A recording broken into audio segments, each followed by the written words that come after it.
Tyrannosaurus rex, the legendary king of dinosaurs, has gone through several dramatic changes in appearance since it was first identified as a new species back in 1905.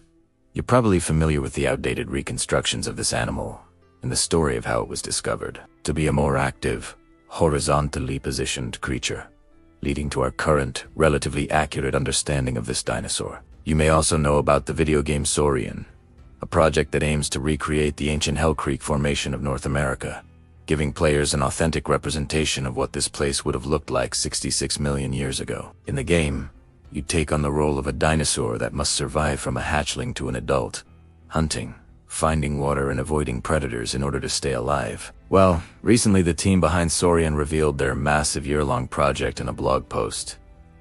The complete redesign of their in-game TRX, and it might just be the most accurate Tyrannosaurus ever created. So why did they completely redo it? The game previously featured a partially feathered T-Rex, but the team decided it was time for an update to reflect recent scientific developments. In June of 2017, an important paper was published that shook the world of dinosaur paleontology. Phil Bell and colleagues described fossilized skin and skin impressions from various tyrannosaur species, including Daspaltosaurus, Gorgosaurus, and Tyrannosaurus itself.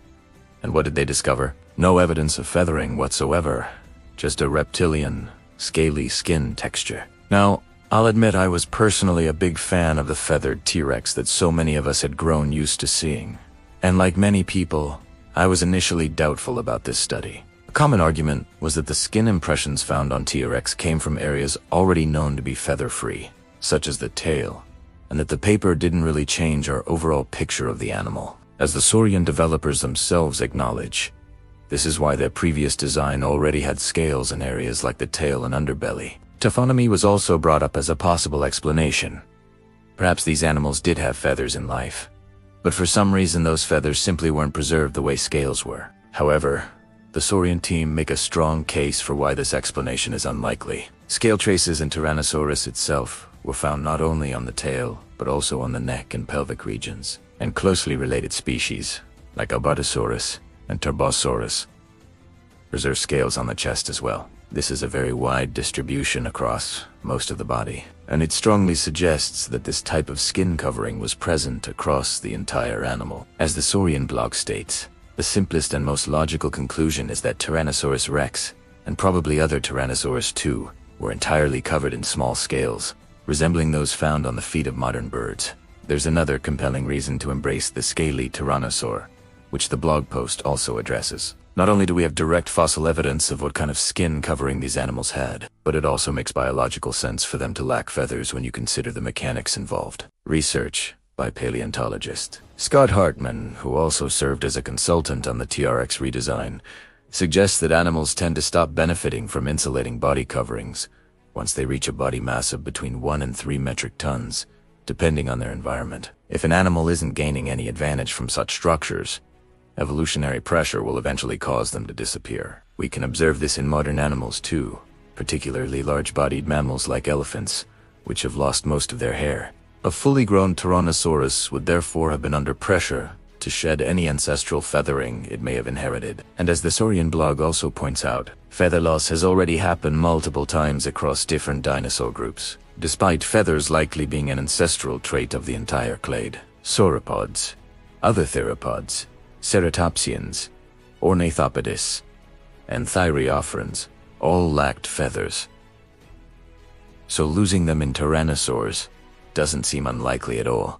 But it's not only the skin that's been redone. In recreating their Tyrannosaurus, the Saurian team also made sure to give it accurate musculature, again with the help of Scott Hartman. Team artist R.J. Palmer did an outstanding job illustrating every single muscle on the creature's body. The blog explains that initially R.J. gave the Rex fairly well-developed arm muscles, but Hartman suggested reducing them somewhat, resulting in relatively slim-looking forelimbs in the final reconstruction. Since the exact role of T-Rex's arms in daily life is still not fully understood, a range of different muscle sizes could potentially be justified. For example, if the arms were rarely or never used and were essentially vestigial, they may have had very little muscle mass and appeared extremely thin. On the other hand, if they served some of the purposes that have been proposed, such as gripping prey or helping the animal rise from the ground, they might have been more muscular. Given what we currently know, The arms in the Saurian Rex are about as developed as the evidence allows. Next, we come to the head, which has also been a subject of debate following another significant paper published in 2017. Paleontological. Thomas Carr and colleagues described a new tyrannosaur species in March of that year, naming it Dyspaltosaurus orneri, and presented evidence for inferring what kind of soft tissue features were present on the skull based on bone surface textures. The paper suggested that this new tyrannosaur, a close relative of T-Rex, had a keratin covering over the brow horns above its eyes, toughened skin running along the upper surface of the snout, and large scales on the sides of the face, similar to those of like crocodilians.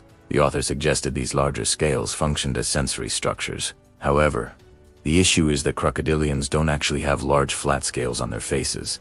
Their skull surfaces are instead covered by a layer of tough skin that is cracked with age, creating a texture that merely looks scale-like. For this reason, the Saurian T-Rex does not feature large, flat sensory scales on its face, but instead has a few ornamental scales, similar to those found in certain lizard species. Distinctive ridges and depressions on the upper jaw support this kind of skin arrangement. The keratin sheath and the brow horns and the hardened skin along the top of the skull, however, do appear to have been present in life and have been included in the reconstruction. The presence or absence of lips has been yet another point of discussion, and the Saurian team explains their reasoning for including soft, immobile, fleshy lips in the blog post. There is research suggesting that the type of soft tissue surrounding an animal's mouth can be estimated by examining the number of nerve canal openings in the jawbone. By comparing these openings in T-Rex bones to those of living animals, it can be reasonably concluded that tyrannosaurs likely had lips similar to those of modern lizards. Lips that don't move the way ours do, but that still cover the teeth when the mouth is closed. Now, one thing that obviously can't be determined with complete accuracy is the animal's coloration, since this remains unknown for T-Rex. Nevertheless, R.J. Palmer did an excellent job of putting together a believable yet visually interesting color scheme for this reconstruction. Large reptiles such as crocodilians and Komodo dragons were among the influences for the skin tones, though there were also two specific animals that served as the primary inspirations.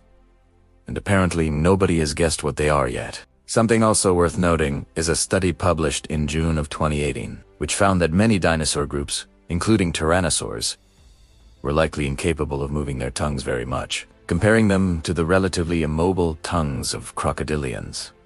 So the tongue in this reconstruction might be shown as slightly more flexible than it probably was. In reality, though this is admittedly a very minor detail, overall, I think this reconstruction is a tremendous achievement, and it's genuinely valuable for science communication when you can look at a piece of paleolore and read in such detail about all the evidence and reasoning that shaped every aspect of the animal depicted. To me, this feels like the closest we've ever come to seeing what Tyrannosaurus rex actually looked like. That said, science is always moving forward, and new discoveries will likely require this design to be updated again in the future in order to stay as accurate as possible. This is clearly still a somewhat controversial topic, and I expect plenty of people will have strong opinions about the new look. So feel free to share your thoughts respectfully in the comments. And before anyone is too quick to criticize this new version, I'll leave you with a quote from consultant Mark Whitten. There aren't many paleo projects where this level of care goes into producing such detailed and accurate animal reconstructions. And to those who disagree, the question worth asking is whether they could do better with the same data. If not, it might be worth stepping back and appreciating the effort that went into this. Thank you for watching. I hope you found this interesting and learned something new. If you'd like to explore more about our world, its history, and the incredible life it contains, feel free to subscribe if you think we deserve it.